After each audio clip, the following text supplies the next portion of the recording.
Honesty. What does honesty mean? In life, you can lie. We all lie. Lying is a human trait, and human beings lie because we need to sort of find our ways through different things. And lying sort of helps us sift through. But there comes a time when lying isn't up. Welcome to everyone, guys. Hello. I see the thing. Thank you. Greetings to everyone. Much love to all of you people. Much love. I love my subs. I love you guys so much. I appreciate your support. My friends, because I see you guys as my friends. You are my close friends, guys. My good friends, honesty.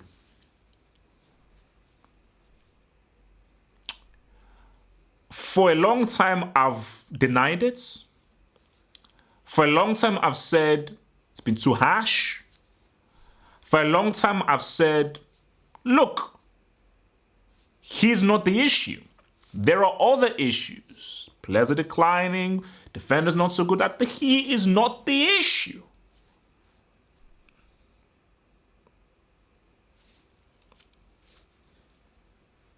There are other issues. But this is where I bring that football snacking.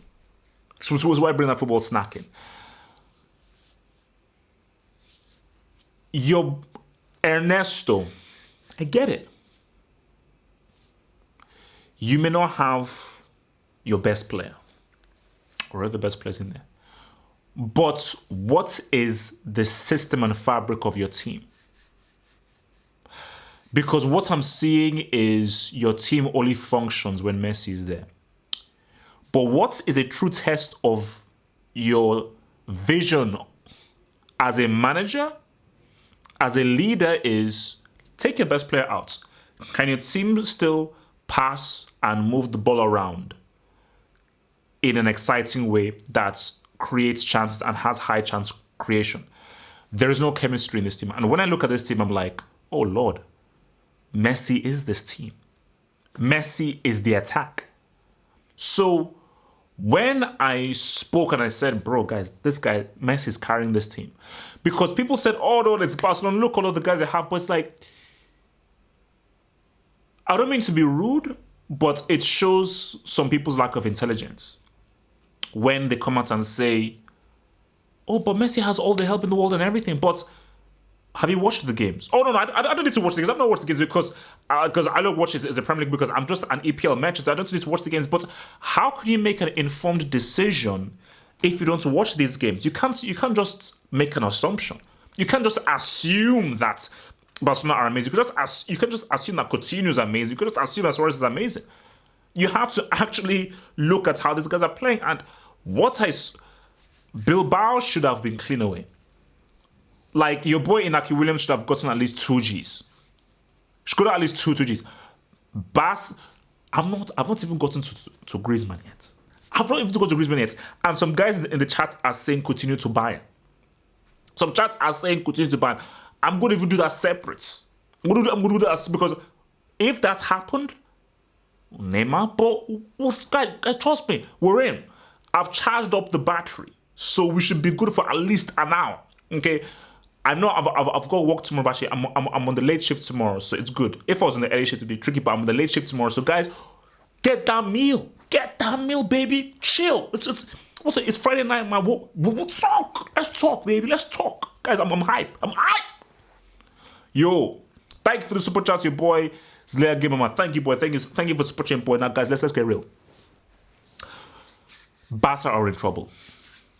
Because do you know what the situation is? Because if Messi is going to look at that and say, wait a minute, I'm going to do the same thing that I did last season. Yeah, I get I'm amazing. I'm brilliant. But wait a minute. You want me to carry this workload yet again? That's crazy. You're unfortunate. What up, baby? What up, baby? And because for Valverde, what I see is that I don't think you have a plan if you don't have Messi in the team. Because when I look at teams, I look at chemistry. Who do Atletico Bilbao have? But when I look at Bilbao, they have a plan. They have a strategy.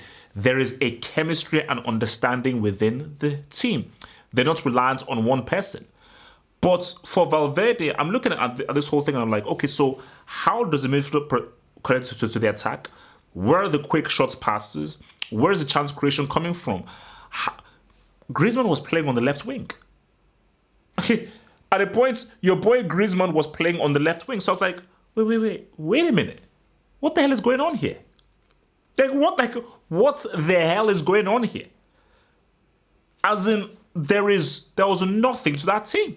So the issue, I think, and this is the issue. Valverde, I can't praise you as a manager if you're reliant on one player. I can't do it. For me to support you, how does it, not forget about how does your team play when you don't have Messi? And as we've seen there, bro, there is no kind of understanding there. There's nothing there. Nada. Zilch. Ziyech. So that's problematic. So that's on you because the danger is this. What if Messi goes down for like 2 months? Or Messi is injured for a month? Bro, everybody was waxing lyrical about Frankie de Jong. I'll get to Griezmann. Because, I'll get to him. But people were asking about this Frankie de Jong. I'm like, okay. See, Frankie de Jong is like, he needs support from other dudes. That's what he needs. Sorry, Robin saying, he's like, he isn't a Modric. He isn't a Verratti. He isn't a Xavi. He isn't a Pirlo. Okay, he isn't a Rui Costa. He isn't a Clarence Seedorf. He ain't these dudes. And everything is a flipping Toni Kroos. Okay, it's not a flipping dude. So, Barca are in trouble. Barca are in trouble because that team looks weak. And my Lord in heaven, never have I been more convinced that these dudes need Neymar. Those guys are so that they need Neymar because Messi, whenever you carry stuff, one time your back is going to cave in. Oh, Messi, he'll carry the workload, but from Messi point of view, he will say, wait a minute. This is Barcelona Football Club. When I entered this club, I looked left, I saw Henry. I looked right, I saw Eto'o. I looked over there, it was Iniesta. I looked there, I saw Xavi. I saw Puyol. I saw Busquets. I saw guys. I saw David Villa. I saw Pedro when he was relevant. So I saw these dudes. So now, I go into the team and I'm looking at them like declining Cannibal, Coutinho, who apparently is going to Bayern, but we'll talk. Declining Jessica Alba, declining Busquets, Vidal, who's already passed it. The Us, okay, look. He had a bad game. The Us, I told guys, the Us had a bad game. He was a brick today. You could argue that he was brick of the game. You could argue he was a brick of the game. He had a bad game. But so, all in, and wait, who the hell is Alena? Who is that dude? Who is that? Who the hell is Alena? So, the issue here is that this team is in serious trouble. Because if I'm Atletico or Real Madrid, it's one game. It's only one game. But I'm looking at the bigger picture here. Because there will come a time where Messi can't carry this team any longer. where it is too much of a workload because he's getting older. Like, I'm already shocked by how all these dudes are playing, and I wouldn't be surprised if Messi has another amazing individual season because this guy is a freak of nature. Like, he is one of the most unique football players that the game has ever seen. And I think only when he retires, I get on Messi and I insult him because I set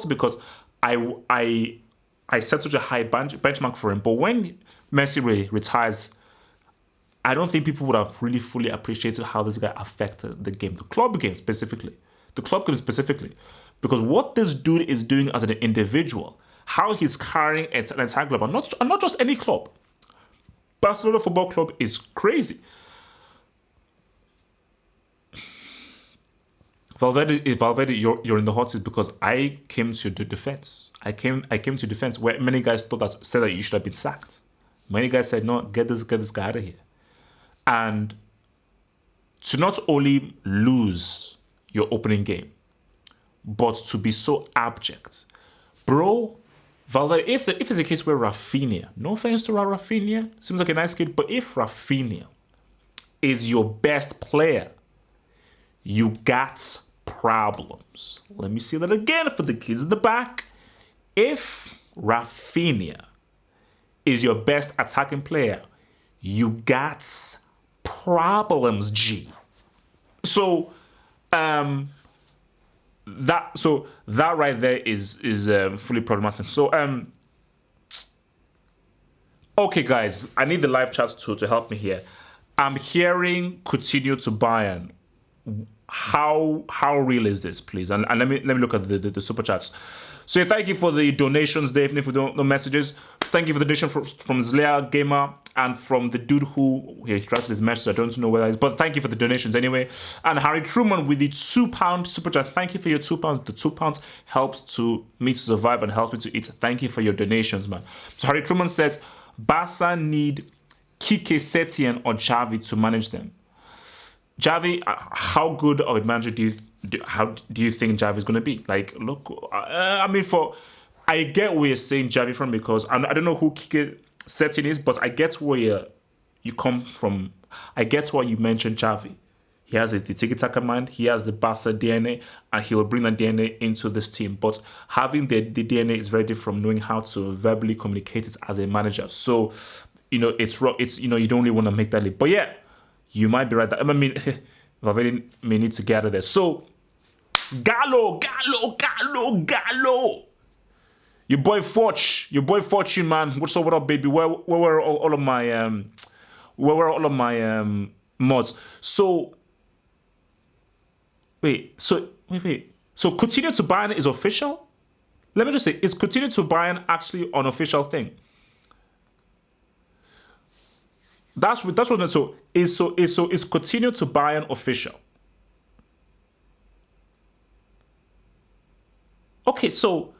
Okay, I've got questions.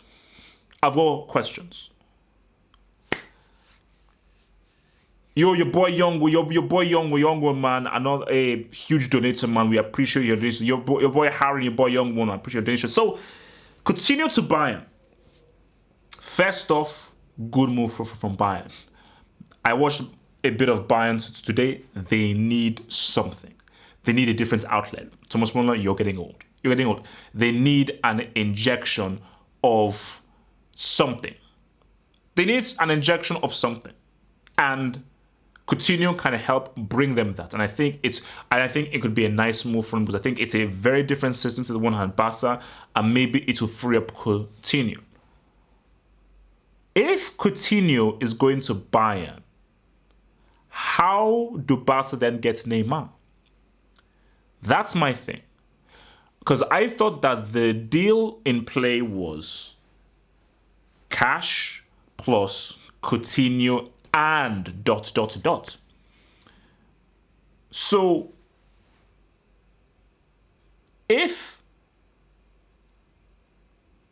because for me, I see where Barca are concerned, Coutinho it didn't work. Although in that game, maybe they could have actually used Coutinho in that game, but Coutinho simply didn't work. It was a wrong fit, a bad fit. He didn't mesh well with the team. They were on different wavelengths. The system just really wasn't clicking very well. So it is what it is. And I just think for Barcelona, they had to move on from him because it was from as I watched them extensively and I watched Coutinho enough times because people said he needs to be given much more chances. No, I watched them enough times to know that it was never going to work. So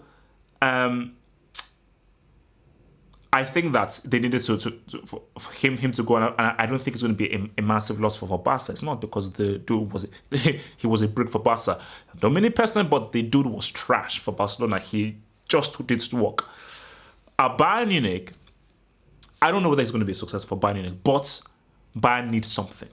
They need something. So the fact that that they can lock this down, I think it is great for them because they need something interesting. They need a different tag. They need a different thing. They need a different thing just to say what's up. So that's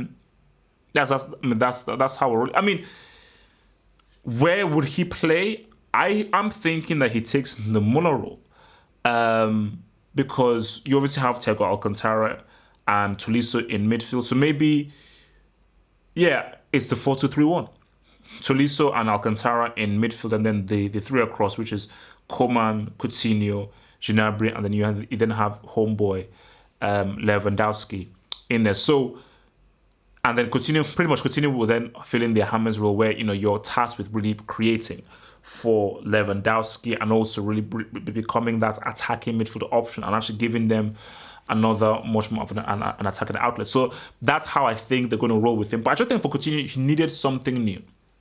What I'm happy about this is that he didn't try to force the issue. Very good point. Sorry, I forgot about that. Perisic. If it's me, I think Bayern have to roll with a Perisic, Coutinho, Gnabry. That's how I think that they should roll. So, look, I'm happy for Coutinho because he didn't try to force the issue. Because I thought what he was going to say is that, no, I'm going to remain at Barca and I will stay here and remain here until this whole thing works. I'm like, bro, that's not a good idea, homie. That's not a flipping good idea.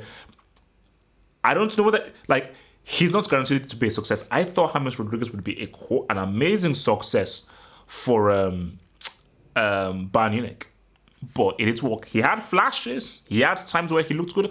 But ultimately, it didn't really pop off for him. So for Coutinho, because the key thing is that he didn't go back to Liverpool. If he had gone back to Liverpool, same thing with the whole Neymar Barca thing, then I would have lost respect for him because, you're just running back to somewhere that I like this because it's another bold move. He believes in his ability. He believes in his talents. And, it's not as if you're going from a big club to a small club. You're going from a big club to another big club, and a big club who wants to try and win that cheddar. So for Coutinho, all credits to the boy, and let's see how he rolls. I'm gonna get to Bayern Munich, bro, and I'm gonna get to your boy Kingsley Coman, but we're all building up in there. But all I just want to know is that if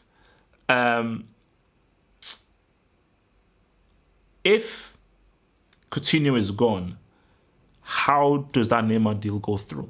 That's what I'm saying. Because I thought that they were only holding on to Coutinho to use him as a bargaining chip to try and bring in PSG to accept the deal. Unless PSG said, no, we don't want this. And maybe we want the ooze. We don't want Coutinho. We actually want the ooze. So as guys are saying in the chat, they want the ooze plus cash. But for Coutinho, good luck to your boy Coutinho, man. And hopefully that guy can do it well right now. So, for our next topic, sorry, let me just pop that in there. Okay, let's hit the super chat now.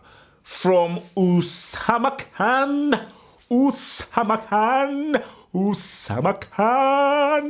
Thank you for the £5 super chat. Thank you very much for your donation. It helps your boy.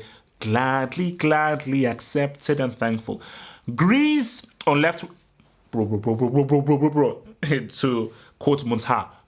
Thank you for actually reminding me. Greece on left wing is bad. Valverde is useless. Play him centrally with Suarez and Leo behind in a 4-3-1 to much better in my opinion. Free some spaces in the academy for these fools. Usama Khan, you brought up Griezmann. And I do agree, but look, You see, yeah, I agree with you where you would place Griezmann based on. I agree where you would place Griezmann based on if Messi and your boy Leo Suarez were playing. But let's have another honest conversation about your boy Griezmann. Antoine flipping Griezmann is Robin. He's a sideshow, and I liked what we saw in that Bilbao game because that game exposed your boy Griezmann. It exposed him because there's no Messi, there's no Cannibal. You opened your mouth. I mean, guys, in the chat room, correct me if I'm wrong. Correct me if I'm wrong. Griezmann, you opened your mouth and you said that you should be mentioned in the same breath as Cristiano and Messi. Now, guys, am I wrong in saying that? Did Griezmann not say that? Did Griezmann not say, I deserve to be mentioned in the same breath as Cristiano and thing? That's what he said. That's what he said. So, if you say that, I expect you to lead this team without Messi and the Cannibal. But without Messi and the Cannibal, Griezmann was just another dude on the flipping pitch. Just as guys are saying in the live chat, Frankie de Jong was probably Barca's best player. For me, it was either Frankie de Jong or your boy, either Frankie de Jong or your boy Rafinha. Piqué had a solid game. So that's where I'm rolling with now, is that Griezmann is a sideshow. And this was proven because I think first half, and this is what Cameron was saying, he was playing left wing. It's like, what's this? What? Now that's where I look at Valverde and say, wait, why is he left wing? This dude is a supporting striker. You play him in behind your boy, the Cannibal. Then in the second half, unless I was wrong, second half, I believe this dude was a striker. So this just shows Barca's issues that if the Cannibal, let's say if the Cannibal is down and Messi is down, are you telling me that Barca's striker is Antoine Griezmann, who is literally 2 inches tall? So then asking how's the strikers like, how are Barca supposed to get the ball to him? Osmosis? Like, that's what, osmosis? I mean, how? So, but it just goes to the point I'm making that Griezmann is a sideshow. Don't worry, guys. I will get to the super chat. Don't worry, I will get to the super shots. I can view it there.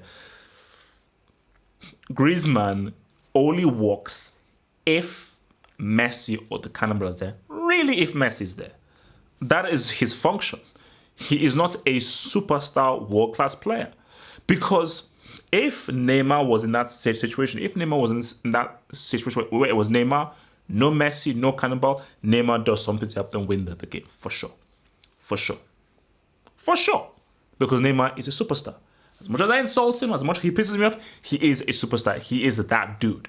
He would be able to, as an individual, lead them through as he did during a stint when Messi wasn't there. When Messi was not around, during a stint, Neymar was leading Barca and was leading them to wins and was the prime dude for them. Griezmann is never doing that. Like, Griezmann has never been the main guy on any team. For Atletico, he was the supporter for Diego Costa and for the other guys around him. For flipping France, he was a supporter of for your boy Mbappe and your boy Giroud. He's never really been the focal point dude. So that was a nasty debut for Griezmann. That was a nasty official debut for Griezmann because I didn't want that for him. I didn't want that for him because Barca fans are like, wait a minute, we paid 100 and something for this? And it's like, for Barca fans, don't judge Griezmann on this because that's not what Griezmann is. Griezmann is one of the greatest supporting acts you can find in football right now. But the key word you have to circle 3,000 times in red marker is supporting. Supporting. He is a great supporter. He is not a main attraction because he's a guy. So that's what Messi needs, because Messi is like, I need somebody who understands that one too. I need somebody who understands that give and go. I need somebody who I can trust to, if I give him the ball, he knows the run I'm going to make, and it's going to give me the right pass when I'm making that very quick run as we're trying to do quick passes to try and break down this defensive block. That's what he's looking for. He's looking for that kind of dude. He ain't looking for any other kind of dude there. So you just need to understand what you're getting with your boy Griezmann. But again, I just say, don't judge him on this. Don't judge him on this game, because it was a nasty game. It wasn't the greatest game for him, but judge him when Messi and the cannibal are there. Only judge him then. Don't judge him as when those guys are not there. Don't. Only judge him when the other guys are there, because he is there. He's there to amplify Barca when Messi and Cannibal are there. He is not a Neymar. He's not an Mbappe. Okay? He's not a Cristiano. He's not a guy that you can bring in and, this is the guy that can really change things for us. No, he ain't that. He will never, ever be that. So, yeah, man. Let me get in here to this super chatteriness. So, from your boy 50 Cent, power is coming soon. Power is coming very soon. So 50 Cent says, so can we all agree Messi deserves the Ballon d'Or? No player is as influential to a team like Messi. Barca should not even be in a semi-final of the Champions League. You see, I still say give it to Van Dijk.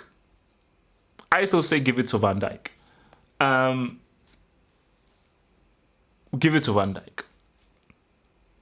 Because he's got 2 trophies and he made it. I think the thing that Van Dijk should have is because of that Champions League trophy and that Super Cup. For Messi, I just think that people now need to really appreciate what he has done. He needs to appreciate They need to appreciate what he has done. And I think one of those things of if Messi wins it, people should not have any complaints if Messi wins it, because remember, this is what you've done as an. That's why, guys. It's difficult. It's difficult. I don't care what Liverpool fans say. I don't care what Barcelona fans say. I'm coming at this in the most objective way possible. I just feel that, defenders should be given a lot of credit. And what Van Dijk has done to help affect Liverpool has been huge. But my Lord in heaven, you've just seen what Barcelona look like when you take Messi away from them. They're trash. These dudes are bricks. I witnessed bricks today, because one man wasn't playing. Cannibal was there for about 10-15 minutes and they were still crap. Bilbao was still getting that ass. So, and the award is, how well have you done as an individual? That's what the award is for. Is the award there for how many trophies have you won? Yeah, okay, you can help a team win a trophy, but it's really down to the team. So you can't just say it's only down, where's your champion? No. It's an individual award for who is the best individual of the year. And there's a great argument for Van Dijk, and there's a great argument for Messi. That's the thing. There is no clear winner. They both have strong arguments. If I was casting the votes, I would give it to Van Dijk, because I think that defenders need to be appreciated more. And Messi has already won it many, many times before already. So it's not. So that's also point. Because it's so close, and there's arguments for both of them, I'd give it to Van Dijk, because look, Messi, you've already won it many times before, and the margins are so thin. So speaking of which, okay, look, because I'm going to get to Cristiano. What Cristiano is doing on that flipping list, I have no flipping idea. I think I got this. So yeah, another super chat here from Michael Pinky Cross. Michael Pinky Cross, thank you for your super chat there. So your boy Mikey, Pinky and the Brain. Pinky and the Brain. One is mischievous, the other's insane.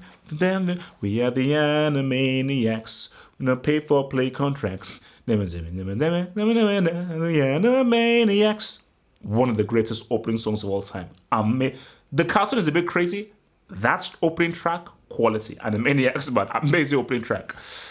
So Coutinho didn't want to join PSG. Coutinho was upset at Barca. Oh, so Michael, you're saying that Coutinho was pissed off that Barca were offering him to PSG. So now because he's pissed off, he's now forcing a move to Bayern Munich. Because, yeah, I knew that he would have been unhappy. That's why he didn't want to move. Look, bro, they were shopping. Look, I know Coutinho was a break for Barcelona, but guys, have some respect. They were, first of all, they wanted to sell him to Arsenal. And when they now knew that there was a possibility they could get Neymar, they then said, oh, no, we don't want you to go to Arsenal, but yo, bro, can you just help us for this deal for Neymar? That is disrespect. That is full on 100% disrespect. Like nah. You can't do that, man. That's this full on 100% disrespect, man. So I want to talk a little bit about Bayern, man. I want to talk a little bit about Bayern. So Bayern against Berlin. I watched both of the game, but I think I missed I missed the first few goals.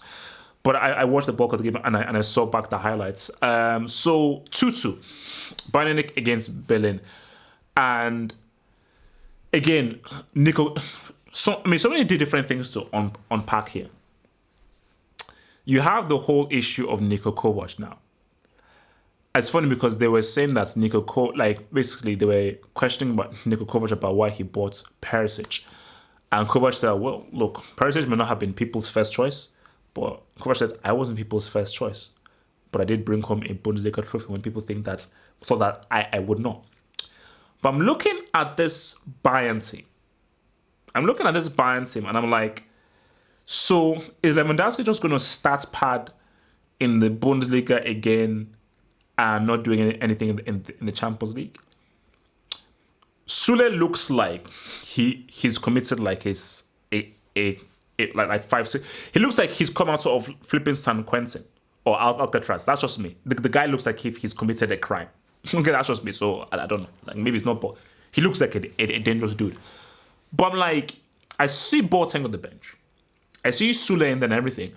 Something about this team tells me that yeah, they may get for wins, but maybe their time is up. Maybe Muller's time is up. You know? Maybe their time is up, you know. Like, I'm very interested to see how this Bundesliga season goes because, like, Dortmund has said they've learned from their mistakes. But for Uli Hoeneß and Rummenigge right now, this team needs some freshening up. Do you really believe that Thomas Muller relevant in 2019? Let's be real. Is Thomas Muller relevant in 2019? Let's be real. Gnabry is alright. He's alright, but he's still a developing young player. He's still growing. Kingsley Coman is not that dude. I think the guy's essentially a brick. Just that sometimes he can do good things, but essentially I think the guy's a brick. He has a horrible football brain. Horrible decision making. His game is essentially limited. And if you're going from Ribery to Coman, that is an incredible fall. It's an incredible fall. I'm sorry, it's an incredible fall. So my thing is that are Bayern now going to rely on Lewandowski to get them 25 to 30 Gs in order to now beat Dortmund yesterday in the Bundesliga? He probably can do it. He can probably do it. But Lewandowski himself opened his mouth and said, bruh, we need another striker. That's your starting striker who says that, bro, I need some help. We need another guy on the bench. So now with Coutinho now coming in, maybe it will help improve them. And even looking at that game, Bayern should have won that game. They had the chances to hand that game because they opened that ass. But you didn't win. It's 2-2. And if Dortmund win, that's already first blood to Dortmund already. And you already know how Bayern had a really bad patch last season. So for Kovac, I'm not sold yet on Niko Kovac. That's just me being real. I'm not yet sold on Niko Kovac. Because I'm not sure that he has a handle of the job. But again, he is out there to try and prove people wrong. And I think that everybody deserves a chance. I think if he hadn't have won the Bundesliga last season, I don't think he would have had a job. You would have probably seen Uncle Moo in that chair. And if it's between Uncle Moo and Niko Kovac, I think I'm rolling with Uncle Moo. But for Bayern Munich, Coman needs to be replaced. Gnabry is not a top-tier player. Thiago Alcantara needs another helper in midfield. I'm not too sure about Sula or Pava in there. That is a bit dodgy. A Sula Pava defensive pairing, I'm sorry, is dodgy for me. I don't think that is a pairing that can really get you far in Europe. So when I look at this Bayern team, they can still win the Bundesliga because Dortmund, I'm not really too sure about them. But as far as the Champions League goes, nah. Like, it's just not happening. And this is what I always say. We still haven't seen that Dortmund Lewandowski for Bayern Munich. We've seen glimmers, a bit of glimmers. But after all is said and done, people will look back and say, we never really saw prime Lewandowski for Bayern Munich. And as talented as he is, and trust me, if we're just looking at talent, Lewandowski is immensely talented. When you look at for ball control, technique, shooting, and all these different things, balance on the ball, and again can be said that he is the most naturally talented footballing striker in the world, Lewandowski. But talent is irrelevant for me. That doesn't mean anything. It's about execution, and how you can execute thy skill. That's what it's about. You know, you can have all the talent in the world, but if you can't score a goal for me in a Champions League semi, or you can't show up in a huge game, then of what use are you to anybody? You're not used to anybody.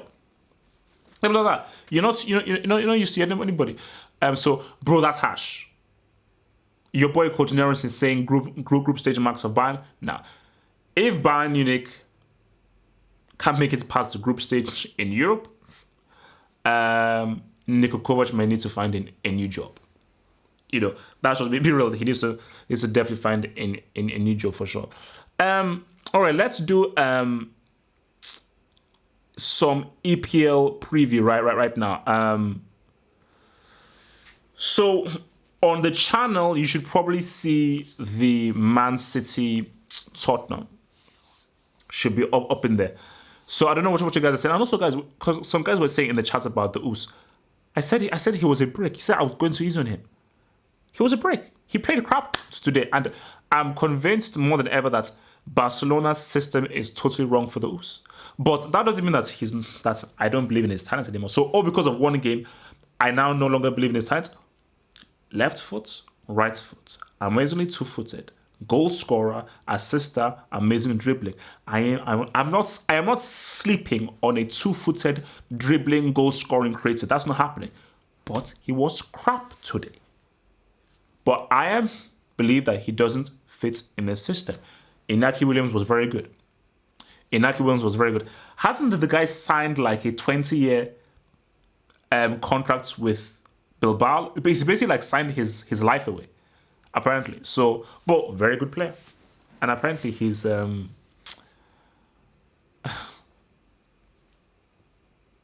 bro. So I knew that whole Tammy thing was going to come back to haunt me, man.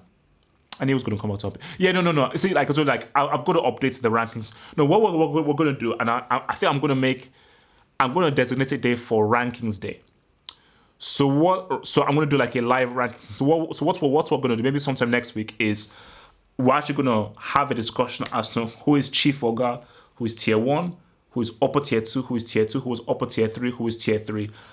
And we'll have a discussion. And then another day, we'll then do like a brick discussion, class A, class B, class C.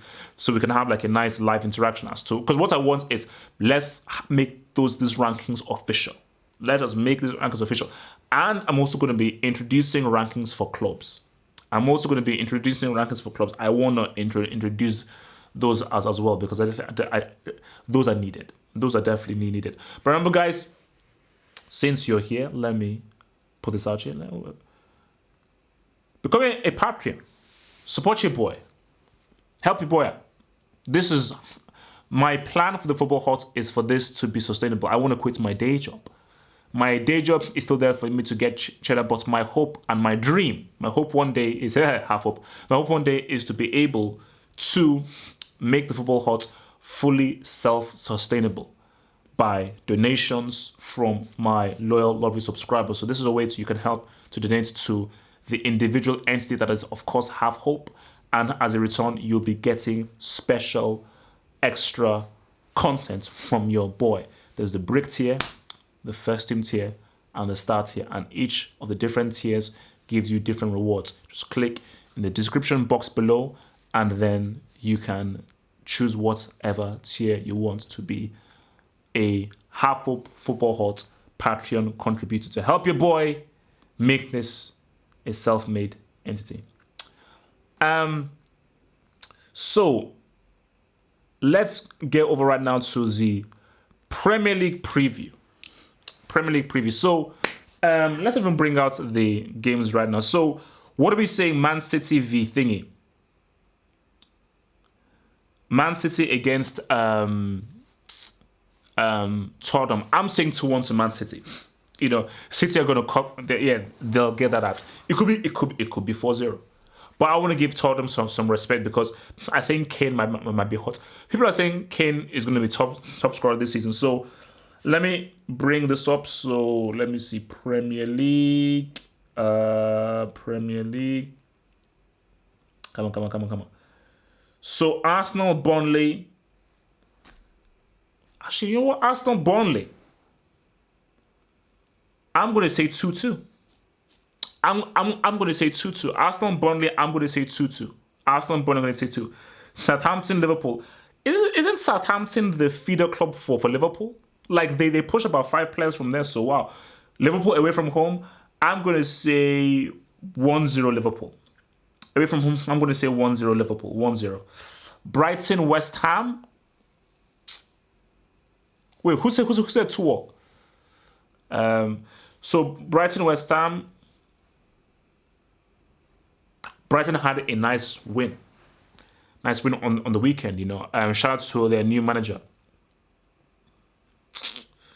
West Ham needs to respond after that complete disgrace that they did on the weekend. So Brighton, West Ham, I'm going to say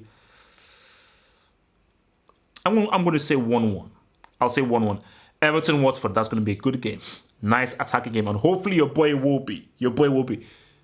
Hate all you want. I get it. No Nigerian plays for it. A top team. I get it. I understand. Yeah. Throw the insults my way. But Nigeria will rise again. Nigeria always rise again. I'm going to support my boy here. So for Iwobi, I am behind you all the way. So I'm going to say Everton at home. I'm going to say 2-0 Everton. I will say 2-0 Everton. Norwich against Newcastle. Norwich impressed me. They impressed me. But Newcastle, I thought they were also pretty alright as well. So I believe that I'm going to say Norwich 3-2 to Norwich. I'm going to say Norwich takes it 3-2. I think Norwich playing at home against a Newcastle team who are still a bit reeling from what they did. I'm going to say Norwich are going to get that at 3-2. Villa against Bournemouth.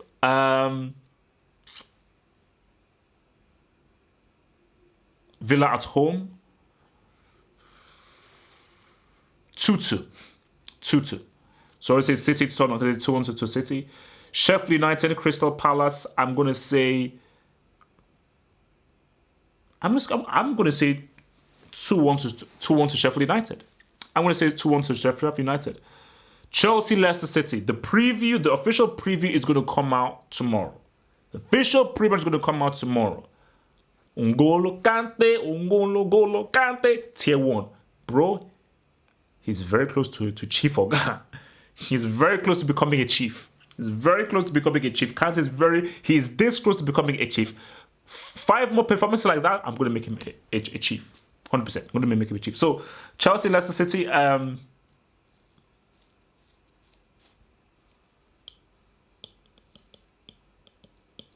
Chelsea.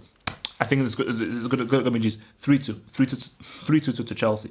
Chelsea are going to kill into the Lord goal. 3-2. Wolves, Man United. Bro. Wolves ain't bad. I'm going to say 2-0 to Wolves. I'm going to say 2-0 to those Wolves, man. That's how I'm going to say. But, yeah, man, it's some very, very exciting games. And the Premier League is rolling in through. And you know what? As I say again, I don't know what you guys say. I think City are looking very good. They're looking lethal. If Tottenham beats Man City, I think that makes things very interesting. I think that would make things very, very interesting. Wait, how am I being disrespectful? I'm being real. I'm being real. Because now, if like Tottenham will say a lot about me based on how they do now. I don't know whether Lo Celso is starting. Does anybody know whether Lo Celso will start? I think he should start because I am desperate to see how well this guy can do.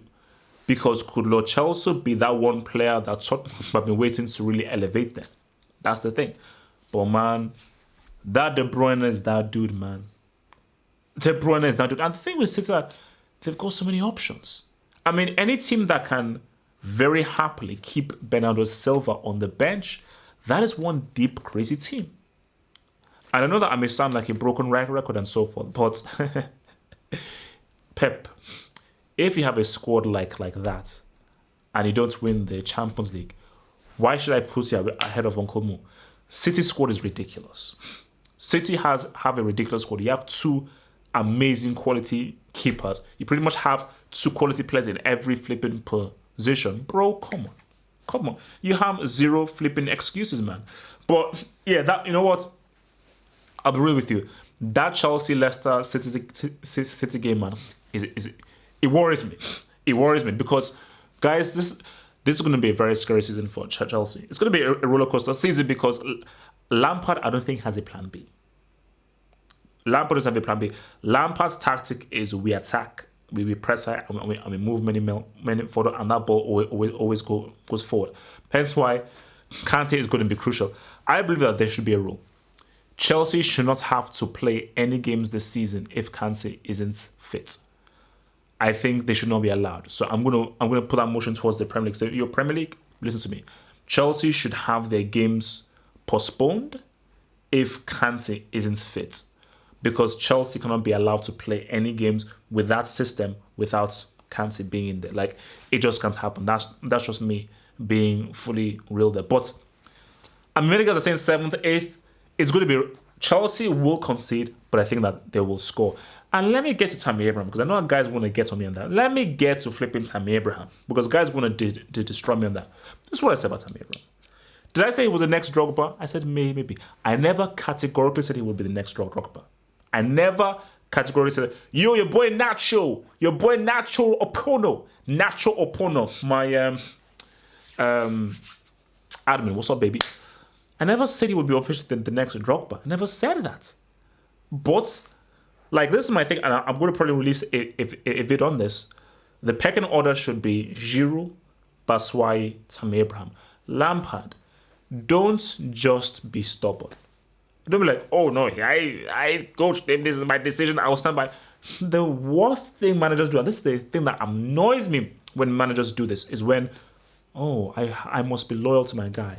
I must stand for him. Shut the hell up. Yeah, that's why I love Nkunku so much, man. Nkunku doesn't care about loyalty. Screw loyalty. All Nkunku cares about is winning. All that matters is winning. I don't care about your loyalty. I don't care about, oh, I must support them. Who cares about supporting them through thick and thin? Don't get too close to players. The Uncle Mu rule. The first rule of Uncle Mu tactic is don't get too close to players. Keep a distance. So when you have to cut them, it ain't personal. You got no emotion for him, bruh. You got no emotion for it. You know? Now, you do it win 1 minute. I don't know, because I've just been watching, because I just watched Maz Attacks earlier to today, and Jack Nicholson's character is just in my head. Now, hold on now. You just hold on 1 minute, boy. Hey, now listen. Old Dukaroo. Yeah. Maz Attacks. Weird film. Not a great film, but very entertaining, man. So, yeah, man. That's it for this Premier League preview. And you know what? I still say City are winning this thing. Liverpool made me run them close, but I want to see what Tottenham can do to City in that game. Personally, I want to see what they can do in that game, man. So yeah, I think I got some super chatters, man. All right, let me write that in. From Ash R. Best equipped team to beat LFC's pressing. Does it? So Ash R, thank you for the super chats. Now, does this have to be in the Premier League or not? In the Premier League, if it's in the Premier League, I'm not sure because the way that City play, they don't really beat the press that well. Potentially Arsenal. Oh, okay, sorry, not just Premier. Oh, Dortmund for sure. The first thing I think of is Dortmund. Dortmund would be able to beat that press. I'm trying to think. Seems in PSG, because I'm looking at very technically skilled midfielders who, because think about now this the key to beating the press is this. Because one of the hardest things to do, and this is for anybody who's played for football will know, is when you receive the ball and usually have 2 or 3 guys rushing onwards to you. Your first inclination when the guys are rushing onwards to you is pass the ball back or pass the ball sideways. And for Liverpool, who have really energetic runners, it's very hard to give that forward pass. So the guys who can beat that press, where you got 3, 4 guys running up towards you, restricting your line of vision to find the forward pass. That's why I always use the Schweinsteiger example back from 2014 is you see Chelsea. I would say Chelsea. So you need those technically skilled players who won't panic. So even when guys are coming at them, these guys won't panic. You see, Modric never panics. Toni Kroos never panics. Thiago Alcantara really never panics. Woo! Said it. Your boy Nassim said it. Marco Verratti.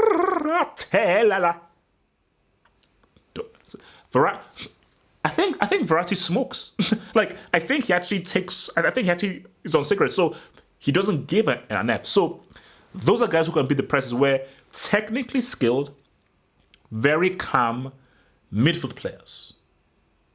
Those are the guys that can beat a tough press. Because trust me, Barca's press was very hard. But I remember the game very well. I remember the 2012-2013 Bayern run.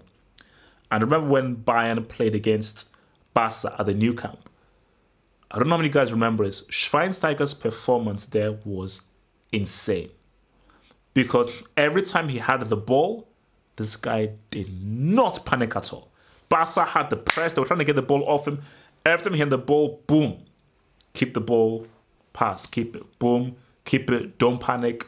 Look for the pass.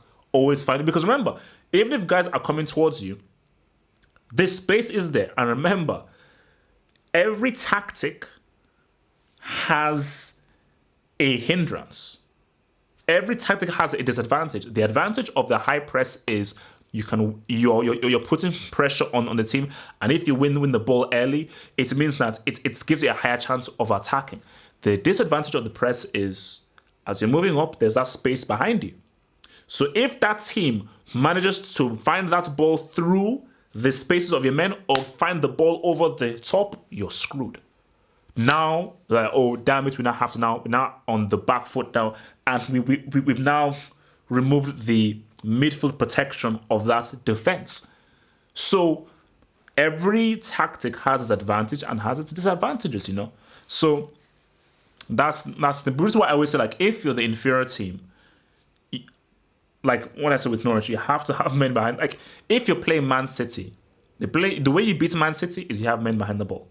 You have men behind the ball, force them to play in front of you because Pep doesn't like that. Whenever Pep comes out and say, man, these guys didn't come out to play football, that is exactly what you want.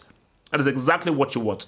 You beat Man City by, we're not here to play football, we're here to take it back old school. Which is why they find it so hard against Tottenham, because Tottenham were using that long ball tactic, that direct tactic. And that is why Liverpool will always give, Klopp will always give Pep issues, because Klopp likes his guys to play the ball direct and quick and fast. And the thing about what he did for his Dortmund team and what he did for his Liverpool team is the way the ball goes from defense to midfield to attack is very quick. And what Klopp instructs his team is get that ball into the final third as quickly as possible. Find the spaces, which is what he did with the Dortmund side. So what? Find those. The spaces are there. But the key thing is find those spaces as quickly as possible. That's what it's about. So, last 5 minutes, guys. Let me take your questions, guys. So, rolling with the questions, and I will try and answer as many questions as possible. Remember, for me to easily see your question, use the super chats, and of course, that's how you can so support your boy. The super chats will always get priority to be read. So let us see what you guys are saying, man. Higuain is done, bro. I don't know why Higuain is still playing. Personally, I don't know why that guy is still playing. He's finished as a football player. Higuain is no longer relevant in football anymore. He's not. Okay? The last time Higuain was relevant was in 2014. That was it. You know.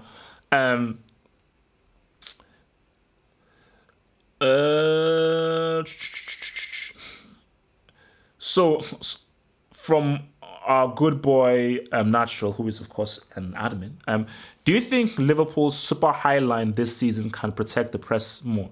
So do you think Liverpool's super high line this season can protect the press more? It depends who they're playing. It all depends who they're playing. I think Liverpool fans should be worried about these two games because in these two games they've conceded many chances. Norwich have poor finishers. Chelsea have poor finishers. Harry Kane knows how to finish. Aguero knows how to finish. Sterling knows how to finish. Aubameyang, like this, know how to finish. And the guys in Europe know how to finish. So I think if Liverpool give away these opportunities to far better teams, then it is dangerous. So I do think that the balance needs to be struck a lot better. And I think the super high line only works against very inferior teams. You play a super high line against a Barcelona, a Real Madrid, a Bayern Munich, a PSG, and so forth, you could potentially lose those games because you're going to give away chances to guys who know how to beat that press, who know how to play that ball over the top, far better inside forwards and wingers, and far better strikers. So it's about getting that balance properly right. Real Madrid. I was about to say Real Madrid are not touching La Liga. It's one game. Let's see how this plays out with Barcelona. Let's see how this plays out with Barcelona. Even when Messi comes back, let us see how this plays out. But as of right now, I don't see Real Madrid winning La Liga, especially with Hazard injured. I think it's going to be pretty difficult in my view, man. So guys, so who here in the chat believes that Cristiano deserves to be shortlisted in our final three of best men's player? Please tell me. Super chat from Natsa. Thank you for the super chat. You wear shades because you're blind. No, I am not blind. Although my eyesight isn't very good, I'm not blind. So I'm very glad that everyone says that he didn't deserve to be. But you know what this is? It's a popularity contest, and it's about agendas. And in 2019, grown men, official organizations are still buying into this bullcrap of we have to have Cristiano and Messi there all the time because we have to satisfy their fan bases. It's cheap. So basically, it's not about being objective anymore. So what about Bernardo Silva and Sterling? They deserve to be there. But because you have this agenda and you want to stay relevant with the kids, because it's mostly kids who really care about this stuff. Because you want to stay relevant with the kids, you're going to really sell me on Cristiano being in the top three. Fabio Cagliarella is celebrating his 75th birthday next week. He outscored Cristiano. And wait, I think he plays for Sampdoria, isn't it? He outscored him. Speaking of which, do you guys remember Cagliarella's goal for Italy in the 2010 World Cup in their game against Slovakia? That is one of the craziest goals I've ever seen. Although it was in vain, that goal was in flipping. I think, I was in this room when I saw it. I was like, did this dude just chip dude from? Damn, insane goal. But yeah, Cristiano being in there, it's stupid. It's stupid. No, bro. Wait. So Messi was 5th. Was Griezmann 4th? I think Griezmann was 4th. I think Griezmann was 4th. I couldn't give a damn whether he won the World Cup. I think Griezmann was 4th. He wasn't 3rd.